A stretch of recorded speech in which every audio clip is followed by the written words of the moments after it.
자 그리고 아무래도 뭐 심상정 의원 지역구 여기도 이제 관심을 가질 것 같은데 고향 갑. 갑. 네, 고향 갑. 야, 이 3자 대결인데요. 네, 3자 대결인데 네, 김성애 후보가 앞서고 있습니다. 44.28% 득표를 했고 그다음 한창섭 국민 후보가 35.08 그리고 심상정 후보가 20%가 채 안 돼요 지금. 지금 보전은 넘었네요. 15%는 심상정 후보가 넘긴 걸로 보이고. 네, 보전은 네.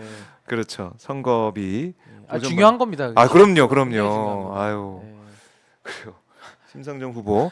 자, 근데 네. 지금 보면은 MBC 예. 이 출구 조사를 보면은 녹색정의당이 0석이에요.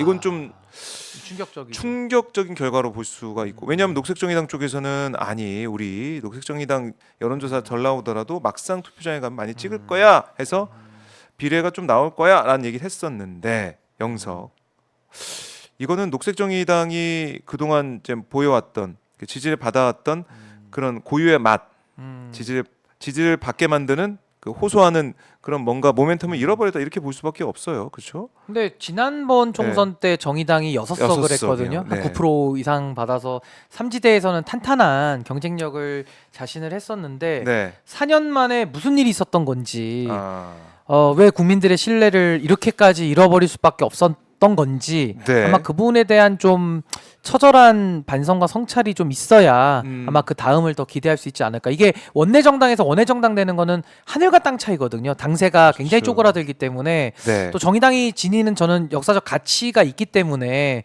좀 그런 부분을 잘 극복을 전 했으면 하는 바람을 가지고 있습니다. 네. 그리고 새로운 미래 같은 경우도 지금 출구 조사를 보면은 한석이에요. 그 세종 아마 세종. 저기죠. 세종 그 천운을 김종민. 타고난 남자. 천운을 타고났습니다. 야, 새로운 미래로 지역구를 하다니. 자신의 새로운 미래를 열었어요. 김종민 의원. 254개 지역구죠. 예. 254분의 1의 사나이죠. 와, 그걸 어떻게 거길 찍으셔가지고 그러니까 대단하십니다. 참. 그래서 뭐 이 지금 어떻게 보면은 국민의힘 후보와 이 대결이 맞대결 성사된 다음에 좀 약간 민주당 지지층이 볼 때는 정말 새로운 사람이 됐나 할 정도로 뭔가 좀 달라지셨다는 느낌도 받는데 자 새로운 미래가 이 한석을 가져올 가능성이 크다라는 비례는 겁니다. 안 돼. 비례는 안 될 되는 가능성이 걸로 있다는 나왔죠. 거예요 지금. 참. 그리고 개혁신당은 3석인데 다 비례로 3석이 개혁신당으로 될 거다 이렇게 얘기를 또 출구조사 결과로 볼 수가 있습니다. 그래요. 자 이렇게 되면 삼지대라고 우리가 얘기를 하게 되면 조국혁신당밖에 지금 눈에 들어오지 않게 된 상황이 됐습니다. 근데 뭐 네. 결국에는 삼지대 정당 중에서는 이제 지역구를 가진 정당은 이제 진보당밖에는 없네요. 나머지 정당은 다 비례 정당이 되는 거죠 사실상은. 그렇네요. 이게 비례와 지역구는 차이가 크거든요 사실은. 네. 아하. 그런 면이 또 있겠군요. 네. 그런 평가를 좀 어떻게 보면은 민심에 참 엄중한 평가를 받고 있다. 녹색정의당, 새로운미래, 개혁신당 이렇게 볼 수가 있겠고 조국혁신당은 아까 뭐 조국 대표도 국민이 승리했다라고 하면서 한동훈 특검법을 또 강조하고 그다음에 여러 가지 정책적인 것도 준비해 가겠다라고 얘기를 했는데 조국혁신당의 어떻게 보면은 전국 주도권 뭐 이런 역할 물론 의석수는 그보다 못 미치겠지만 12석에서 14석 이 정도지만 좀 목소리 힘이 좀 실릴 것 같다 이런 생각이 들어요.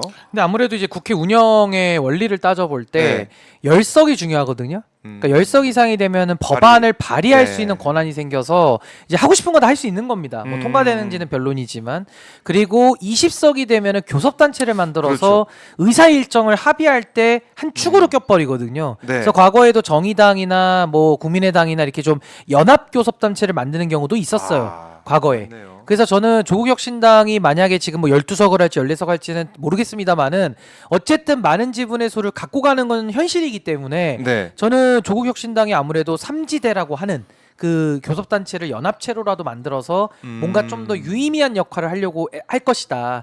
그러면서 전국에서 좀 캐스팅 보터 역할을 하면서 네. 뭔가 양당의 이런 좀 뭐랄까요 줄다리기 그걸 좀 완화시키는 아마 그런 완충제 역할을 좀 하려고 하면서 전국의 주도권을 좀 이끌려고 하는 그러니까 소위 말하면 민주당의 좀 그 몸집이 크다 보니까 네. 그 기동성이 떨어지잖아요. 그 조국혁신당은 이제 규모가 적다 보니까 네. 또 조국 대표가 정무적 판단이나 감각이 굉장히 좋기 때문에 이런 좀 기마병 같은 굉장히 좀 역동적인 역할로서 국회 안에서 좀 주도권을 행사해 나가려고 하지 않을까. 그러면서 민주당하고는 묘한 경쟁적 협력 관계를 구축할 가능성이 높다. 근데 결국에는 국민의힘은 포위당하는 거거든요. 그렇죠. 결국에는. 네, 그런 국면이 될 것 같아요. 네. 민주당하고 조국혁신당은 잘하기 경쟁을 또 할 수도 있고 혁신 경쟁할 그쵸. 수도 있고 네. 누가 더 선명성 있는 목소리를 내느냐 국민단의 판단받기 위해서 더 경쟁하게 된다면 결국 국민의힘만 이제 포위되는 거죠. 사실 외딴 섬처럼. 좀 네. 어떻게 보면 벌벌 떨 수밖에 없다. 어떻게 되느냐. 그러니까 국회 안에서 할 수 있는 게 없죠. 범야권 범야권 200석이 되면, 그러니까 예를 들어 민생 정책이나 제도 개혁에 대해서는 이견들이 있을지라도 네. 김건희 특검이나 예를 들어 윤석열 대통령 측근들에 대한 의혹을 수사하자라는 거에 대해서는 뭐 국조도 마찬가지, 국정조사도 네. 마찬가지고 거부할 야당은 없어요. 그렇죠. 제가 볼 때는. 개혁신당 그리고 거부하면 어용입니다. 어용 야당이거든요. 제가 볼 때는 민심을 그대로 받아안지 못하는 거죠. 그 당은 도태될 겁니다. 제가 볼 때는. 네. 그래서 저는 야권의 그 국정 주도 내지는 대행정부 압박의 강도는 어느 때보다 거셀 것이고 아마 오늘부터 이 결과가 현실화된다 그러면 내일 밤부터는 윤석열 대통령이 아마 밤잠을 이루지 못할 것이다 라는 생각이 듭니다. 잠이 안 오실 거예요.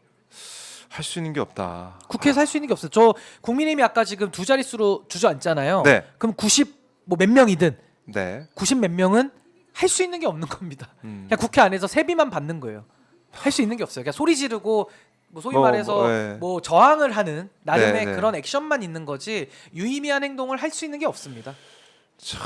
그래요. 참, 지금 자업자득 아니겠어요?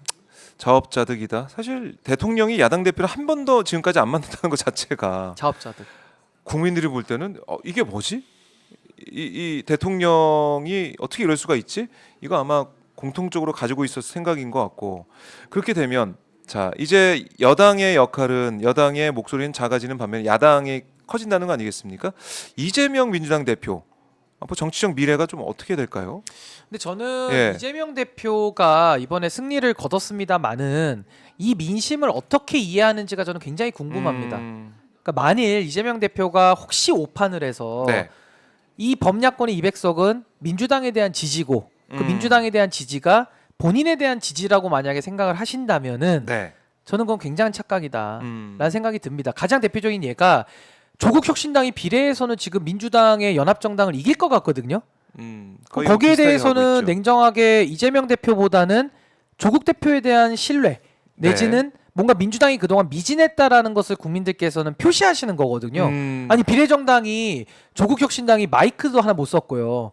그냥 마이크 없이 돌아다닌 거예요. 네. 그랬는데도 지금 저런 정도의 표심이 야권에서 나온다고 한다면은 전 민주당은 상당히 이 부분 뼈 아프게 받아들여야 된다고 생각이 들고 네. 앞으로도 민주당이 범야권 200석의 맏형 역할을 해야 되는데 이걸 유능하게 해내지 못한다면은 저 국민들께서는 그 지지 금방 회수하신다고 보거든요. 네. 그래서 이재명 대표가 이 야권의 200석 그 맏형 역할을 그냥 힘자랑하라고 준 건 아니다. 네. 그러니까 윤석열 정부를 견제할 때는 강력하게 견제를 해야만 되는 것이고 또 어떠한 개혁 입법을 할 때에는 과거처럼 단순히 밀어붙이기만 해가지고 부작용만 낳는 네. 소위 말해서 검찰 개혁을 하겠다고 민주당 방식으로 몰아붙였지만은 그 결과는 검찰 개혁된 거 하나도 없고 오히려 문재인 정부에서 임명한 검찰총장을 진영을 바꿔가지고 대통령 만들어 버렸잖아요. 그러니까 이런 식의 비극적인 결과를 내서는 안 된다. 네. 저는 그 부분을 이재명 대표가 어떻게 이해하느냐에 따라서 앞으로의 그 정치적인 진로도 네. 저는 좌우될 것이다라고 생각이 듭니다. 네.